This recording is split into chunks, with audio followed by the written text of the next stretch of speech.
Have you heard the saying that the road to hell is paved with good intentions? Well, I always think about that when I see people overextending on hip extension in a hip hinge movement. That's kind of a mouthful. So I'm going to demonstrate what I'm talking about with a kettlebell swing here. This is where I see people do this most often, and then it carries over to other dynamic kettlebell movements. So quick vocabulary lesson: when I'm talking about a hip hinge, I mean when my hips move backward into flexion and then forward into extension, just like we do with this kettlebell swing right here.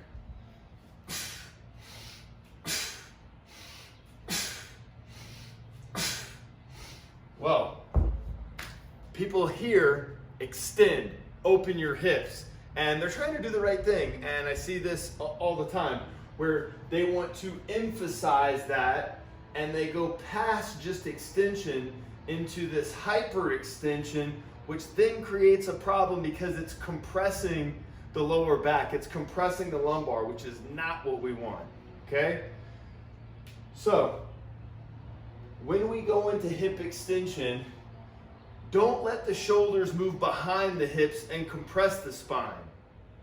You don't need to do that. You can get all the benefits and all the practice of hip extension here by driving the hips forward, and then at the end of the movement, focusing on driving your force down through your feet and up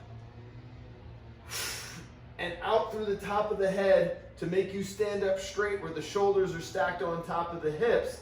And where the magical finish comes from, where that full extension comes from, is not continuing to drive forward, but instead, as you drive forward and get to the end of normal hip extension where the shoulders are stacked on top of the hips, you do this, you watch. You tuck that tail and lift the pubic bone to get into full extension and to straighten and lengthen the spine rather than compressing the spine and actually losing your core brace because you're leaning backward here.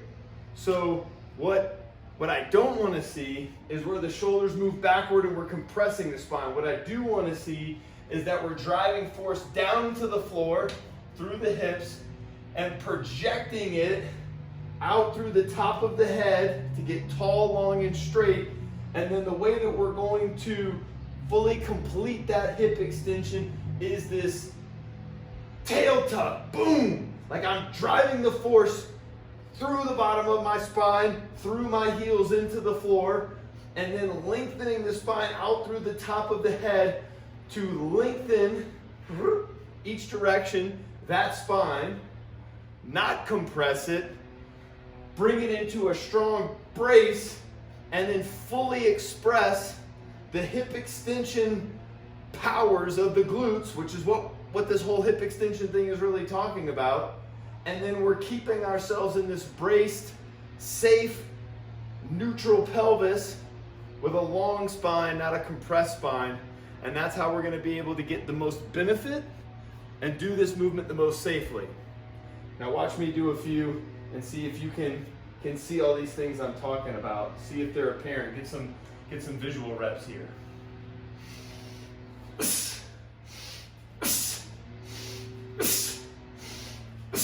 Look at my shoulders in relation to my hips at the top here.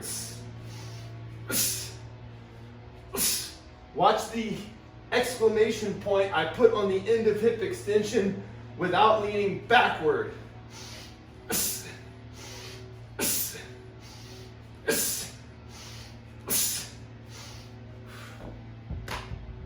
Were you able to catch how as I drove forward, I also tucked the tail and curled the pubic bone up so that I could get into full hip extension with a long spine, with a stacked spine, with a strong spine, but still fully squeezing the glutes, and for that matter also my core, to get into that position. That's how you're getting the most benefit from this movement. That's how you also start tying in a lot of core work that's supportive of the spine, in addition to what we're doing here with the glutes.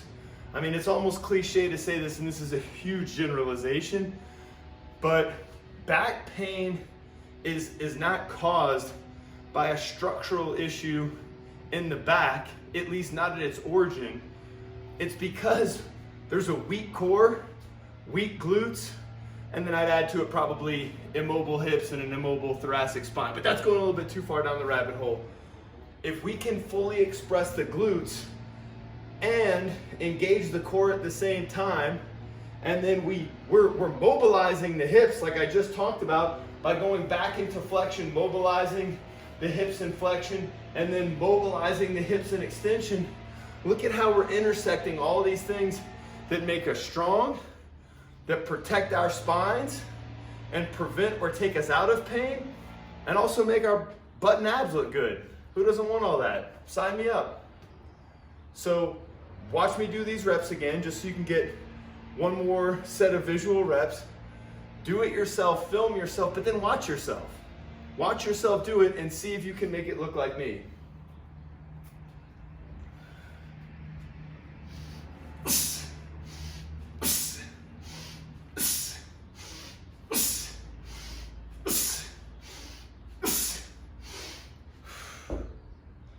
And when you get a little bit deeper into this, I'm a big fan of focusing on energy projection. And I don't mean like shooting, laser beam energies or anything like that, or do I? What I actually mean is focusing on where you're driving force, and then focusing your intention and even your imagination on how you want those energies to project out of the body. Because in my experience, that goes a long way towards informing the body on how you want it to move. And so in this particular case, if I'm driving the force that my hips are creating down through my feet, I'm creating something functional because that's how I want to practice directing force, okay? And then also because I want my spine to be long, I also want to focus on projecting out through the top of the head. So force is moving down, force is moving up. I'm lengthening myself, and this is actually making it more functional for things like jumping and then absorbing force, which is where most of our injuries happen. I'm not really focused on this like front to back movement that frankly isn't super functional. Especially if it's turning into this horizontal movement that's creating compression in the spine. For the purpose of demonstration in this video, I showed you the kettlebell swing, but this applies to any dynamic hip hinge movements that you would do with the kettlebell, like the clean, the snatch, anything like that, as well as to kind of more grinding strength stuff like your deadlift technique and even your squat. So I think the kettlebell swing is a great way to demonstrate it, but don't forget that these mechanics apply to other things, and integrate that into your movement practice and into your observation of movement. Hope you found this helpful. Would love to get your feedback and comments on it.